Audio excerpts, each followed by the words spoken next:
memberikan suaranya lebih dari satu kali, sebagaimana dalam dakwaan penuntut umum, menjatuhkan pidana kepada terdakwa Darwis bin almarhum Juba. Oleh karena itu dengan pidana penjara selama 36 bulan dan denda 36 juta rupiah. Syederalun, Darwis terdakwa pencoblosan ganda pada Pilkada 2017 di Aceh Barat divonis 36 bulan atau 3 tahun penjara dan denda sebesar 36 juta subsidiar 1 bulan kurungan.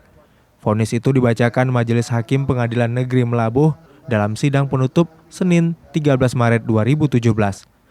Hakim menyatakan terdakwa Darwis melanggar pasal 178B Undang-Undang Pilkada. Di mana saudara Darwis ini kan hanya melakukan perbuatan mencoblos 2 kali ya.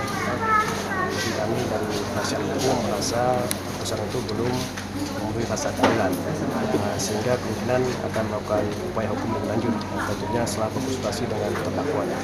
Dari Melabuh, Rizwan, Serambi On TV.